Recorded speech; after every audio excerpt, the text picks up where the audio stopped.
બધી જ સમસ્યાઓમાં ખાવાનું રહી જાય તો રહી જાય, એમ છતાંય પણ જે શીખવાનું છે અને ભણવાનું છે અટકાવતા નથી. અને દિવ્યા જેવી છોકરીઓ, ઇવન આરતી પણ છે, આજે ઘણા બધા છે એવા. રીટા રિપોર્ટર છે. રીટાને મેં કાલે જ કહ્યું હતું કે તે રિપોર્ટ લખીને ગઈ તો ગઈ, પછી બીજા રિપોર્ટ લખી શકતા નથી.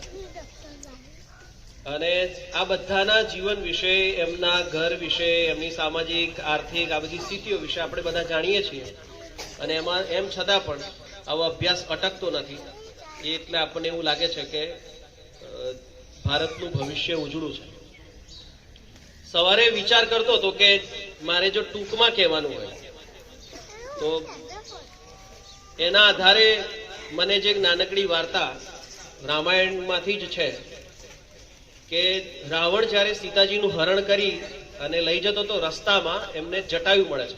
જટાયુ એક મોટા ગીધ રાજા હતા અને દશરથ રાજાના મિત્ર પણ હતા. આવી કોઈ ઓળખાણ નહોતી, પરંતુ એમણે જોયું કે કોઈક એક રાક્ષસ કોઈ સ્ત્રીને ઉપાડીને એનું હરણ કરીને જાય છે.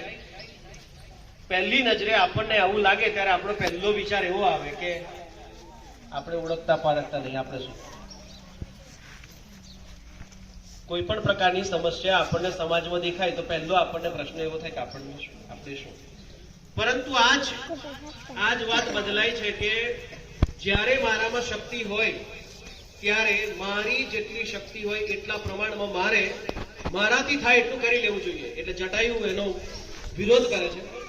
સ્વાભાવિક રીતે જટાયુની શક્તિ રાવણ કરતા તો ઓછી જ હતી, એટલે જટાયુ ભણાય છે અને ત્યાં જ એ નીચે પડી જાય છે, પાંખો કાપી નાખે છે. રામ મળે છે અને રામ સાથે વાત કરતા ખબર પડે છે કે સીતાજીનું હરણ કોઈ રાવણ નામના રાક્ષસે કર્યું છે. ઓળખાણ નીકળે છે. એટલે જટાયુ કહે છે, અરે તું તો મારા મિત્રનો દીકરો છે, તો મારો ભત્રીજો થયો.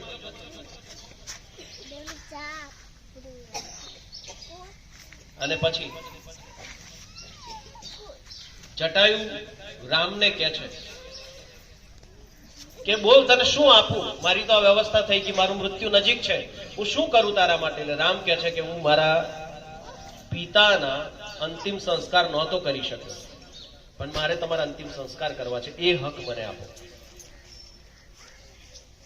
આ પણ એનું જ ઉદાહરણ છે કે આપણને માગવાનું મળે ત્યારે પહેલા આપણે આપણા માટે જ માંગતા હોઈએ છીએ. અને રામ છે એમના માટે માંગે છે.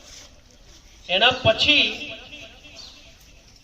જટાયુ એવું કહે છે કે હું સ્વર્ગમાં જઈશ, ઉપર જઈશ અને તારા પિતા દશરથ મને મળે ત્યાં, કારણ કે એમનું પણ મૃત્યુ થઈ ગયું છે, તો હું એમને આ બધી વાત કરું કે ન કરું કે તમારા ઘરમાં આવી મુશ્કેલી થઈ છે.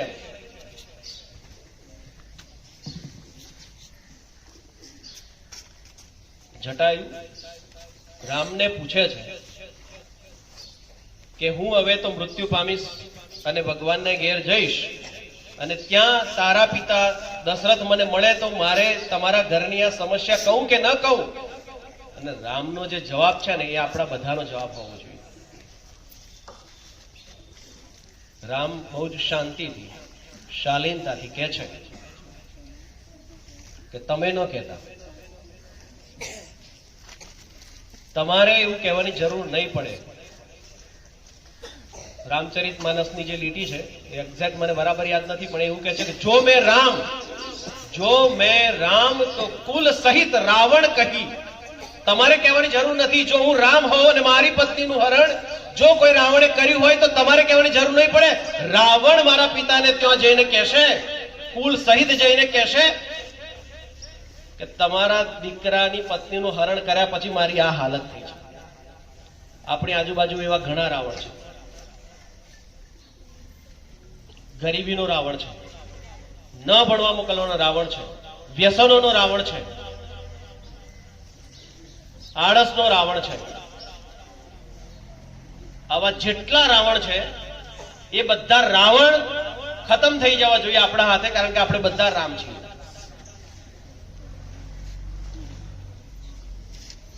આજે આ પ્રજાસત્તાક દિન એવું બોલી દઈએ છીએ, 15મી ઓગસ્ટે આઝાદ દિન એવું બોલી દઈએ છીએ, પણ એક વાતને યાદ રાખીએ કે જેની પાસે સત્તા છે એની જ જવાબદારી છે. ઘરમાં આપણે આપણા મા બાપ, મોટા ભાઈ બહેન કે કદાચ તમે અમારું માનો છો, અમારી સત્તાને સ્વીકારો છો, ત્યારે જવાબદારી અમારી બનતી હોય છે. એમ જેની પાસે સત્તા છે એની જવાબદારી બને છે કે સર્વેનું ભલું થાય, સર્વેનું સારું થાય. તો હવે એવો વિચાર કરો કે ભારત દેશમાં સત્તા બંધારણે આપી છે, એ તો પ્રજાની આપી છે, પ્રજાની જવાબદારી છે. આપણે દરેક વખતે આપણી ઉપર આવતી દરેક વાતને બીજા પર ઢોળી દઈએ છીએ. નાના બાળકમાંથી માંડીને એવી બધી જ ટેવો આપણને છેક મોટા થાય ત્યાં સુધી પડી છે. તો આજે પ્રજાસત્તાક દિને નક્કી કરીએ કે પ્રજાસત્તાક છે, હું પ્રજા છું અને મારી આ સત્તા હું વધારે સાચવીશ અને વધારે સારું ભારત બનાવીશ, વધારે સારું વિશ્વ બનાવીશ. જય હિન્દ.